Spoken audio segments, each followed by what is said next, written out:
Namaste friends, Hari Om. This is Yogeshwar Shastri and welcome to the fifth part of the series on forced labor. In this video, we'll be tackling the issues of bullocks and bullock carts. So just a quick recap what we have done till now. So we had an introduction to forced labor and we saw the use of forced labor for different things such as roads, waterworks and for troop movement. So in this set of slides, we'll be looking at not people being forced to work, but bullock carts, which were the chief means of transport, and bullocks being impressed to work or being forcibly taken from people. So if you think about even say 60, 70 years back, the role done by trucks today was actually done by bullock carts. And this was especially true even till say 1920s.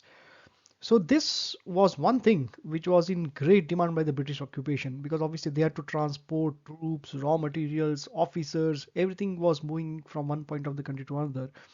And the number of bullocks and bullock carts impressed, which means forcibly taken, was staggering. It ran into thousands and thousands. So let's take an example from the very beginning of British occupation of India, which was around 1803, 1804.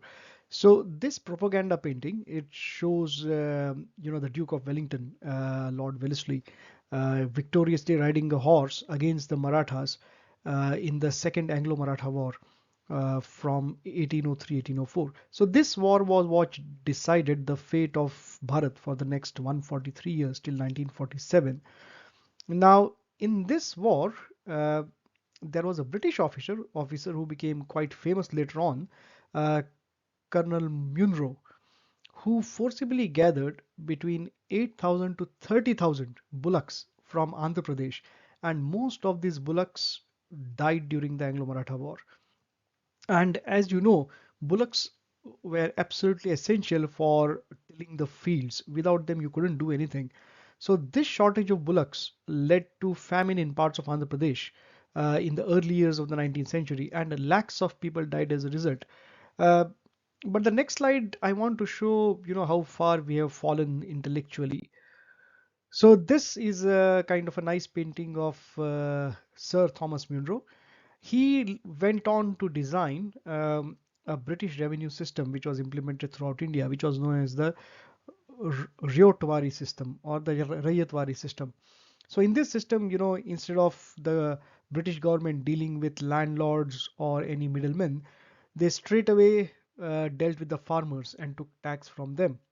Now, this system led to the impoverishment of the country in general, and the situation you see today, where you have got farmers which micro plots of less than an acre, is really a result of this system, and it caused death of millions of people in rural India.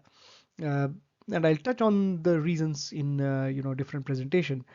But what we are doing today, so this is a news clipping, and it says Sir Thomas Munro remembered. Now, obviously, the journalist didn't do his job, so Sir becomes Dr. Thomas Munro and so on. But we are still honoring. We still have got statues.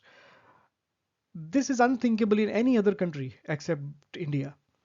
So you will not see any country in Europe commemorating, the administrators appointed by the Nazis during the Second World War.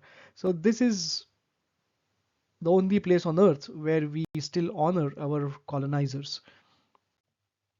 And fast forward to 1883, uh, and we go to a place called Dera Jat. So this is in Northwest Frontier Province, which is what is now in Pakistan.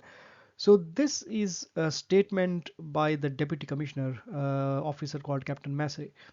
So he says, for instance, on the 16th instant, which is the 16th day of whatever month it was, I was asked to supply 3,000 bullocks and 1,500 coolies for a work in Jampur Tehsil. And on the 21st of the month, a requisition came for 10,000 bullocks and 500 men for an embankment in Dera Ghazi Khan Tehsil. So this is again in the Northwest Frontier Province. So you can see this is an example from a month in 1883, almost 80 years after the Second Anglo-Maratha War. And this was going on a massive scale. So this slide is a little bit busy. But I put this in just to illustrate the point of the scale and the magnitude of this operation.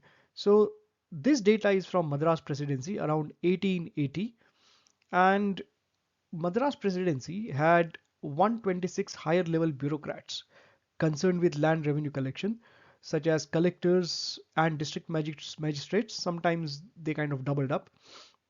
You had the collector of Madras, which was a separate role, and then you had commissioner of Nilgiris.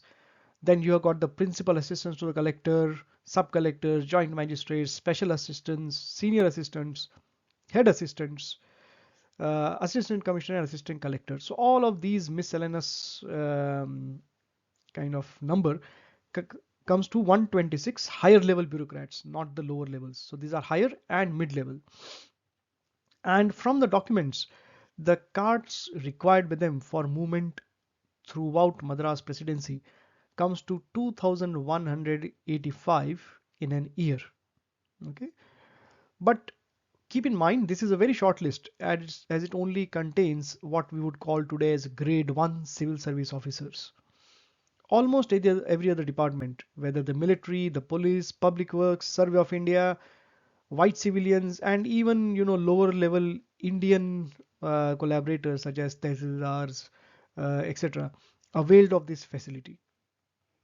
And top level officials such as commissioners also had in their retinue junior officers who also commandeered carts.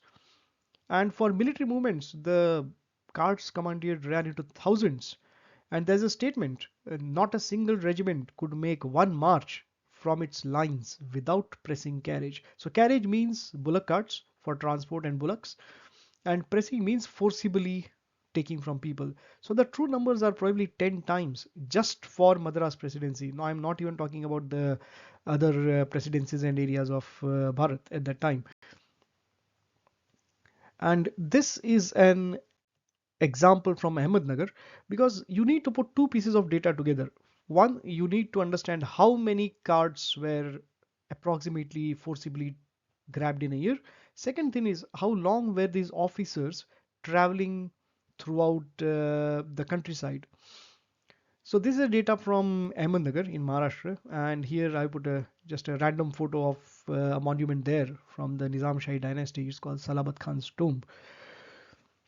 So the data is we have got three ranks. One is the collector, the first assistant collector, and the second assistant. So on an average, they were traveling for around 7 months of the year, which was most of the year. And this data is from 1874 and given by the collector of Ahmednagar. So this time duration is also backed up by another collector from Canara, which is coastal Karnataka now, who states that collector travels in his district for 8 months of the year.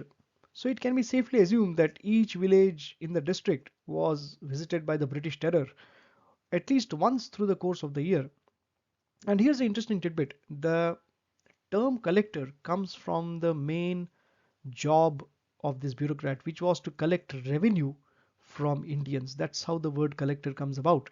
So it was really, what we would call in Mumbai Hindi, hafta vasuli kind of operation. And these were, the uh, kind of the enforcers on the ground of the British mafia in India. So thank you for listening. And in the next slides, we look at the brutal torture meted out by the British to Indians who refuse to pay or refuse to work, or refuse to supply, their bullocks or boats. So how they were brutalized into submission. And if you like this video, please do remember to share, subscribe, and like. And thank you for watching. I'll see you next time.